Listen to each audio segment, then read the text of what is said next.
એટલે કે healthy body, એના માટે જરૂરી છે nutrition, physical activity, vaccination and prevention of infection and disease. આ 4 વસ્તુ થાય તો બાળકનું શરીર તંદુરસ્ત રહે. એમાં પહેલો પાર્ટ છે ન્યુટ્રિશન, એટલે કે પોષણ. પોષણ વિશેની વાત કરીએ. થી શરૂ કરી પેલા 6 મહિના સુધી બાળક માટે જરૂરી છે એ છે ફક્ત માતાનું ધાવણ. 6 મહિના સુધી બાળકને માતાના ધાવણ સિવાય કોઈ પણ વસ્તુની જરૂરિયાત હોતી નથી. માતાનું ધાવણ છે એ બાળક માટે સંપૂર્ણ આહાર છે.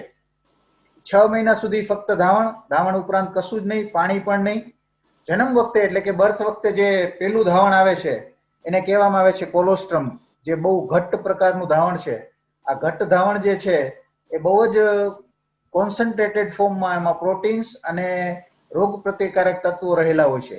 એટલે પેલું બાળકના પેટમાં જો કંઈ જવાનું છે તો એ છે માતાનું ધાવણ, જે કોલોસ્ટ્રમના રૂપમાં છે.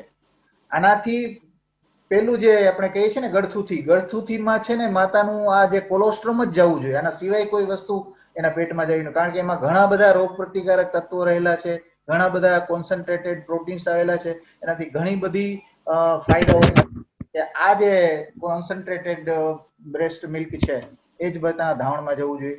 ગળથુથી એ બધું બાકી બાળાગોળી, ચમચો, ફાકી, સોમવા ચોતરી ઘણા બધા વસ્તુઓ મળે છે, પણ 6 મહિના સુધી બાળકના પેટમાં જો ધાવણ સિવાય કશું જ ન જાય તો એ બેસ્ટ છે આપણા માટે. અને એ માતા જો એ સારામાં સારું જો કામ કર્યું હોય તો એ આ ગણાય કે ધાવણ સિવાય એના પેટમાં કઈ જાય નહીં 6 મહિના સુધી. એટલે પેલા 6 મહિના સુધી ફક્ત ધાવણ સિવાય બીજું કઈ જ નહીં. ધાવણ ક્યાં સુધી આપી શકાય તો કે સામાન્ય રીતે 2 વર્ષનું બાળક થાય ત્યાં સુધી ધાવણ આપવું જોઈએ. એથી વધારે પણ ધાવણ તમે આપી શકો તો આપી શકાય. કે કઈ રીતે ધાવણ આપવું જોઈએ તો કે ડિમાન્ડ ફીડિંગ, જ્યારે બાળક માગે ત્યારે ધાવણ આપો. એમાં કઈ શિડ્યુલ ન હોય, એમાં કઈ ઘડિયાળના કાંટા પ્રમાણે આપણે વર્તવાનું ન હોય. 2 કલાક થાય એટલે ધાવણ આપવાનું, 2 કલાક થાય એટલે ધાવણ આપવાનું, એવું જરૂરી નથી. જ્યારે ચાઇલ્ડ ડિમાન્ડ કરે ત્યારે ડિમાન્ડ ફીડિંગ આપવું જોઈએ. 6 મહિના સુધી આ ફક્ત ધાવણ જરૂર છે. 6 મહિના પછી કોમ્પ્લિમેન્ટરી ફીડિંગની જરૂર પડે છે. તો આ 6 મહિના સુધીમાં જે ધાવણ આપણે આપીએ છીએ, ધાવણ છે એ ખૂબ ફાયદારૂપ છે બાળક માટે પણ અને માતા માટે પણ, બંને માટે. એમાં ઘણા બધા પોષક તત્વો છે, બધા જ પોષક તત્વો, protein, fat, vitamin, iron, calcium, zinc, micronutrients આ બધું જ પૂરતા પ્રમાણમાં મળે છે. રોગ પ્રતિકારક તત્વો ખૂબ જ પ્રમાણમાં હોય છે, ઇમ્યુનોગ્લોબ્યુલિન્સ, એન્ટીબોડીઝ, મેક્રોફેજીસ વગેરે. અને એવું જોવામાં આવ્યું છે કે જે બાળકને ફક્ત માતાનું ધાવણ 6 મહિના સુધી આપવામાં આવ્યું છે એનો આઈક્યુ અને ઈક્યુ, ઇન્ટેલિજન્સ કોશન્ટ અને ઇમોશનલ કોશન્ટ છે એ બહુ જ સારો હોય છે અને મગજનો વિકાસ સારો થાય છે એઝ કમ્પેર ટુ જેમને ધાવણ મળ્યું નથી. આ કન્વિનિયન્ટ છે, ઇકોનોમિકલ છે, ઇકોલોજીકલ છે અને ઘણી બધી એલર્જી સામે પણ એ રક્ષણ આપે છે. માતા માટે ફાયદારૂપ છે. બાળક અને માતા આ બંનેનું ભાવાત્મક જોડાણ જાય છે. ઇમોશનલ બોન્ડેજ અહીંયા બને છે. માતા જ્યારે ધાવણ બાળકને આપે છે ત્યારે ગર્ભાશયને સંકોચનમાં મદદરૂપ થાય છે, શરીર સારું બને છે, વજન ઘટે છે અને કુદરતી ગર્ભ વિરોધક છે. એટલે કે બ્રેસ્ટ ફીડિંગ આપતા હોય ત્યાં સુધી એ ગર્ભ રહેવા સામે રક્ષણ આપે છે. અને અમુક પ્રકારના કેન્સર, સ્તન, અંડાશય અને ગર્ભાશય આ કેન્સર સામે રક્ષણ આપે છે. એટલે માતા માટે ઘણું બધું ફાયદારૂપ છે. 6 મહિનાનું બાળક થઈ જાય ત્યાર પછી કોમ્પ્લિમેન્ટરી ફીડિંગ્સ, એટલે કે ઉપરના ખોરાકની હવે જરૂર પડે છે, કારણ કે હવે એના બાળકના જે વિકાસ થઈ રહ્યો છે, વિકાસમાં માતાનું ધાવણ છે એ પૂરતું છે નહીં. એટલે 6 મહિના પછી માતાનું ધાવણ ચાલુ રાખવાનું, એના ઉપરાંત કોમ્પ્લિમેન્ટરી ફીડિંગ શરૂ કરવાનું. પેલું 6 મહિનાનું બાળક છે, 6 થી 7 મહિનાનું થાય ત્યાં સુધી જે પણ પોચો ખોરાક છે એને રાંધી પછી એને ગ્રાઇન્ડિંગ કરી અને પછી ગરણીમાં ગાળી અને એકદમ થીક લિક્વિડ જેવો બનાવી અને ખોરાક આપવાનો હોય છે. 7 થી 9 મહિનાનું થાય પછી તમે ખાલી મસળી, બાફી, મકડી, મસળી, પોચો બનાવી અને પછી ચમચી દ્વારા આપી શકાય. 9 થી 12 મહિનાનું થાય પછી હવે તમારે સેમી સોલિડ અને સોલિડ, એટલે કે ખીચડી, દાળ ભાત, એમ જ એમને દાણા વાળા ખોરાક પણ આપવો જોઈએ. અને 1 વર્ષનું થઈ જાય ત્યાં સુધીમાં લગભગ ઘરનો બનતો ખોરાક બધું બાળક ખાતું થઈ જાય છે. એટલે 6 મહિને કયા પ્રકારનો ખોરાક આપવો જોઈએ તો કે જે જસ્ટ રાઈટ, એટલે કે આ ત્રીજો ફિગર છે આવો ઘટ બનાવીને આપવો જોઈએ. પાણી જેવું આપવાની જરૂર નથી. હવે ઘણી વખત માતા છે ને શરૂઆત કરે તો એકદમ દાળનું પાણી ને ફળનો રસ, એમાં પાણી જ હોય છે, રસ તો કઈ હોતા નથી. એટલે આવો ઘટ્ટ પ્રકારનો ખોરાક છે એ એને પેલા 6 મહિનામાં શરૂ કરવાનું હોય. 7 મહિનાથી પછી હવે એને સબ્જી એનો એકદમ રસો કાઢી ગોબી પાલક કદ્દુ આ રીતે બધો ખોરાક છે એ થોડોક હવે પછી એને ગ્રાઇન્ડિંગ કરવાની ચાળવાની જરૂર નથી, થોડોક ઘટ્ટ પ્રકારનો આપવો જોઈએ.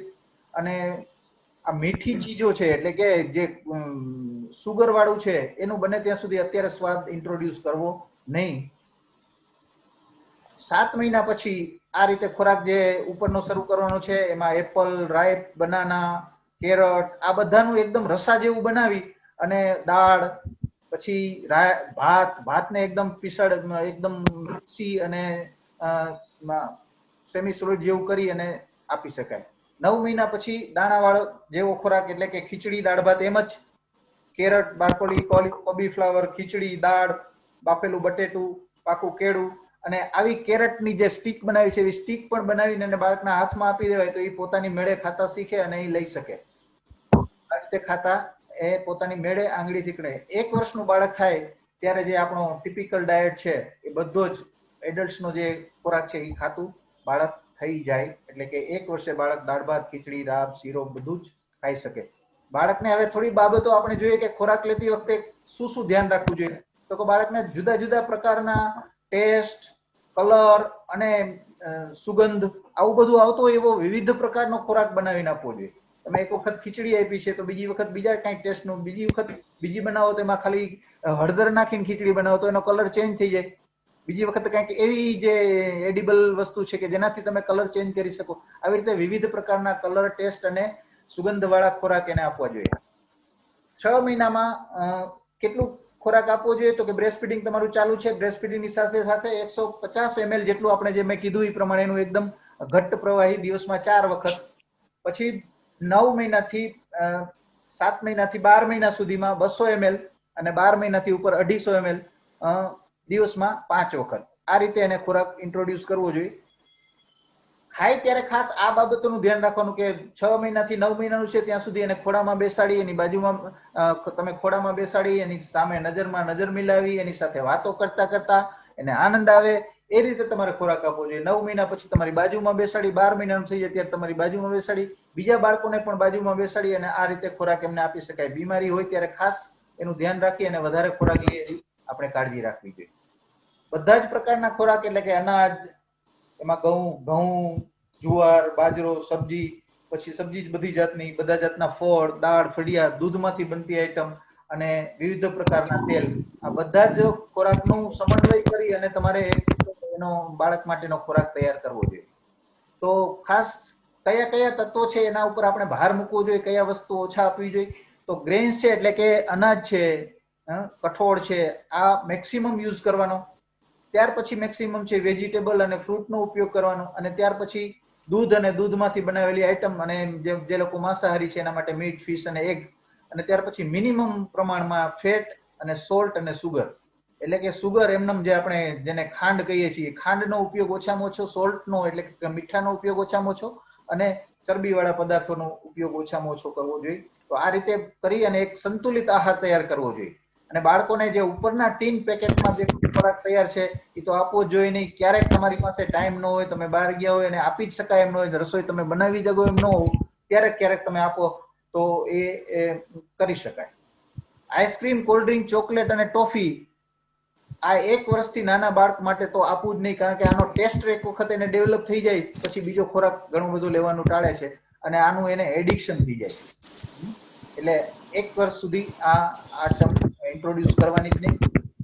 આટલું જરૂર કરવાનું કે ખાવ જમાડતા પહેલા, રસોઈ તૈયાર કરતા પહેલા અને એને જે આપણે પીરસો છો ત્યારે, ખવડાવો છો ત્યારે હાથ પહેલા સાબુથી સાફ કરવાના. તાજો બનાવેલો જ ખોરાક આપવાનો. 2 કલાક થઈ ગઈ હોય ત્યાર પછી પડી ગયેલો ખોરાક આપવાનો નહીં.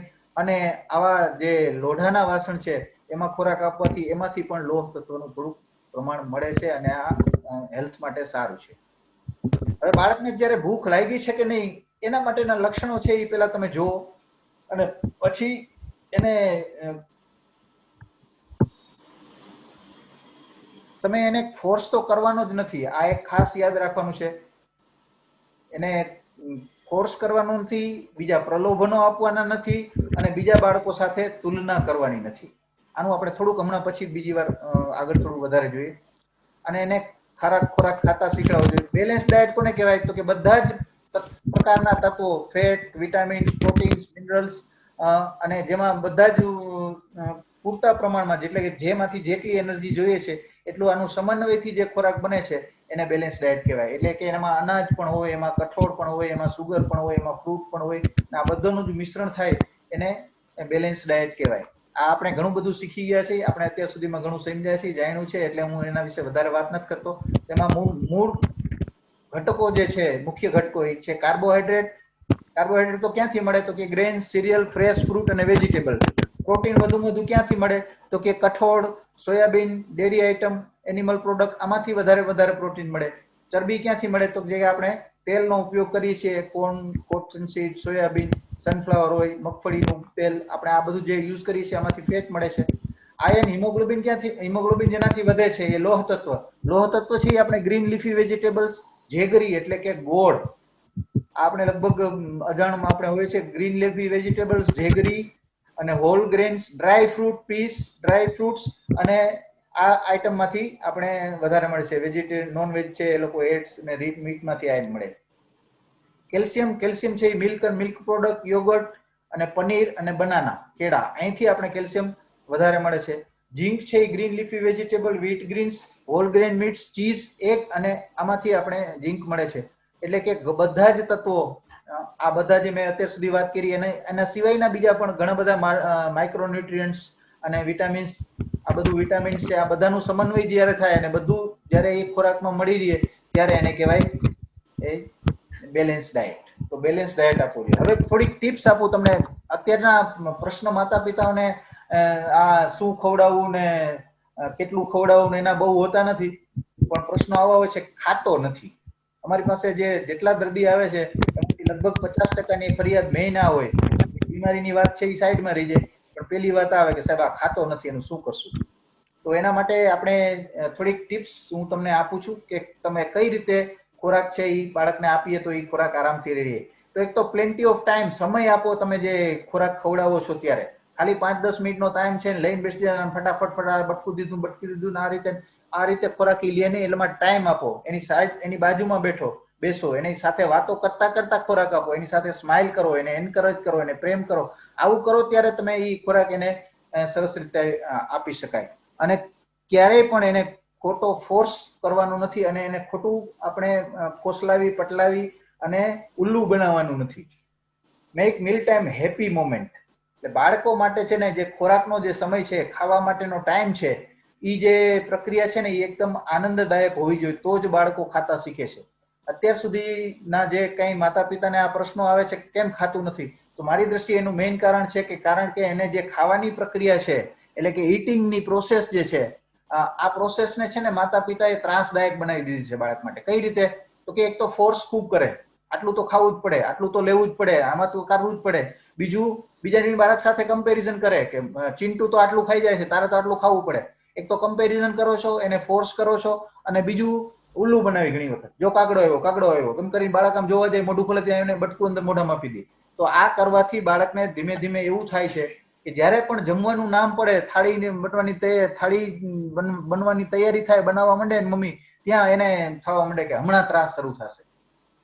એટલે બાળકને આવી જે ખોરાકના ટાઈમની જે હેપી મોમેન્ટ નથી રહેતી અને અનહેપી થઈ જાય છે, એટલે બાળકને ખાવા પ્રત્યેથી પછી અરુચિ થઈ જાય છે, અને પછી તમારા ઈ અરુચિ છે એ તમને વ્યક્ત કરે છે કે મારે ખાવું નથી, જા તારા થાય કરી લે.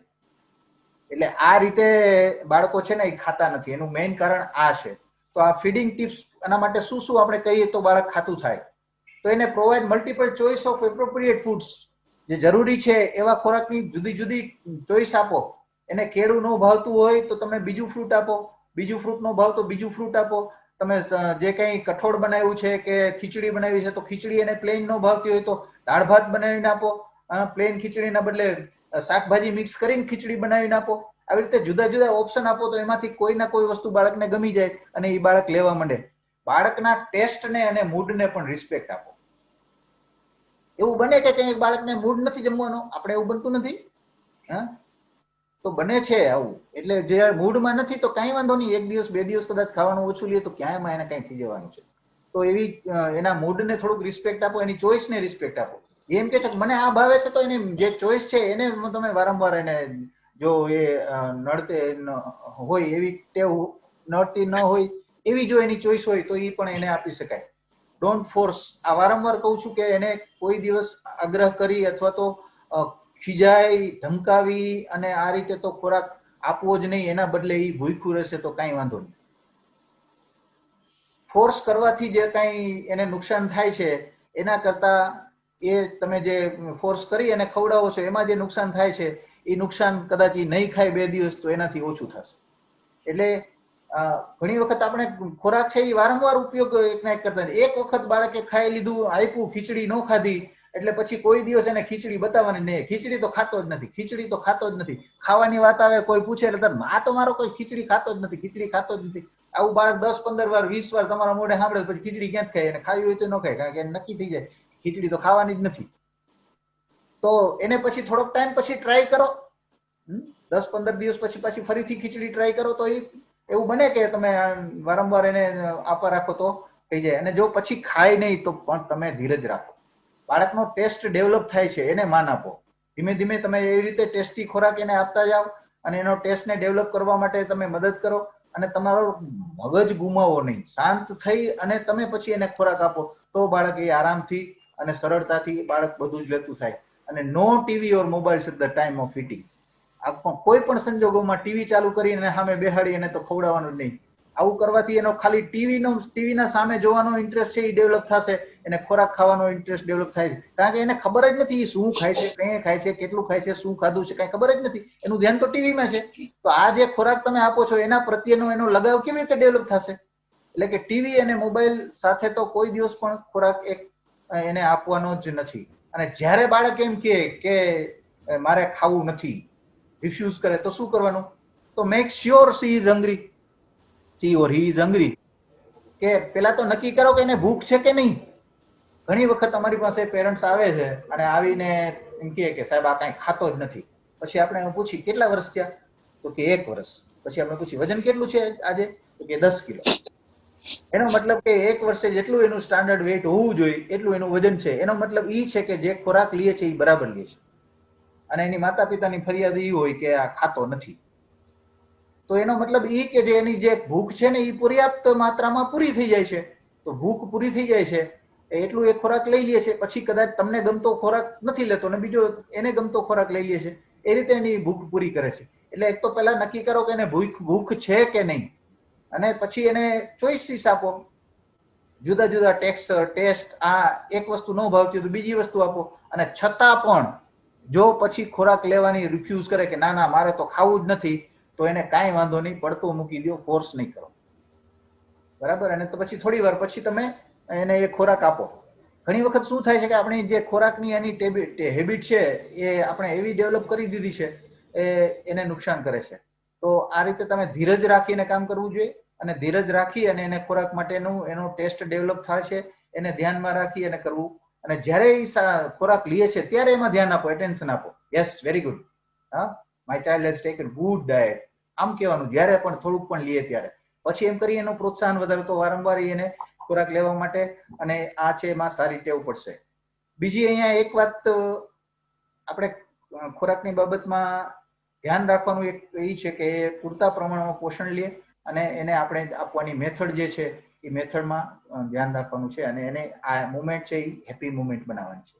હવે આપણા જંક ફૂડનો પ્રોબ્લેમ અત્યારે બહુ છે કે બાળકોને ટેવ પડી ગઈ છે. આવીને બધા એમ કે બા તો સાહેબ બહારનું જ ખાય છે, ઘરનું તો કંઈ ખાતો જ નથી. પછી આપણે કઈ ક્યારથી શરૂ થયું અને બહારનું ખાવાનું? તો કે આ હમણાં 3-4 વર્ષનો થયો ને ત્યાર પછી તો સાહેબ કંઈ ખાતો જ નથી, બહારનું જ ખાય છે. આપણે પછી એને પૂછી કે આ ક્યારથી શરૂ થયું અને કોણે ઇન્ટ્રોડ્યુસ કરી, પહેલી વાર એને કોણે લઈને દીધું હતું? તો એનો જવાબ આવે એ પોતે જ હોય, કાં મમ્મીએ લઈ દીધું હોય કાં પપ્પાએ લઈ દીધું હોય. બરાબર? એટલે બાળકોને આ બધો ખોરાક જંક ફૂડ આપણે કહીએ છીએ એ ઇન્ટ્રોડ્યુસ કરવા વાળા પણ આપણે જ છીએ. અને પછી આપણે એમ કહીએ છીએ કે આ વધારે ખાય છે. આ બધી વસ્તુ ટેસ્ટી છે, આઈસ્ક્રીમ છે, ચોકલેટ છે, પીપરમેન્ટ છે, બજારના કુરકુરિયા, મેગી, આ એમાં સ્વાદ છે, એની સ્વાદેન્દ્રિયની એની તૃપ્તિ થાય છે, એનો ટેસ્ટ એ પ્રત્યેનો ડેવલપ થઈ જાય છે. એટલે પછી એને એડિક્શન થઈ જાય છે અને પછી વારંવાર એ લે છે. તો નાના બાળકો જ્યાં સુધી 2 વર્ષથી નાના છે ત્યાં સુધી તો તમારે ઈ ધ્યાન રાખવું જોઈએ કે એને ખબર જ ન પડે કે આ ખાવાની વસ્તુ છે. એને તમે લઈ દો તો ખબર પડે ને ખાવાની વસ્તુ છે. તો આ બહારના ખોરાક વિશે આપણે થોડીક વાત કરીએ, શું છે, કેવી રીતે છે, કોને જંક ફૂડ કહેવાય અને એનાથી શું શું નુકસાન થાય છે અને કઈ રીતે આપણે જંક ફૂડથી દૂર રાખી શકીએ બાળકને. તો ફાસ્ટ ફૂડ એટલે શું? ફાસ્ટ ફૂડ એટલે રેડીમેડ ફૂડ, તૈયાર કરેલું હોય અને મૂકી દીધેલું હોય અને પછી જયારે તમારો ખાવાનો ટાઈમ થાય ત્યારે એને રિફ્રેશ કરીને કે થોડું ગરમ કરીને આને પેક કરીને તમને આપી દે. અને ફાસ્ટ ફૂડ આમાં છે ને એ રેડીનેસ છે ને એને જ અગત્યતા આપી હોય, એની ક્વોલિટીને કાંઈ અગત્યતા આપવામાં આવેલી હોય નહીં. અંદર કયા વસ્તુ છે, શું છે, એને કાંઈ પીઝા ને બર્ગર ને આ બધું છે એ ફાસ્ટ ફૂડ છે. ત્યાર પછી જંકની ડેફિનેશન છે ને એ અત્યારે ચેન્જ થઈ ગઈ છે.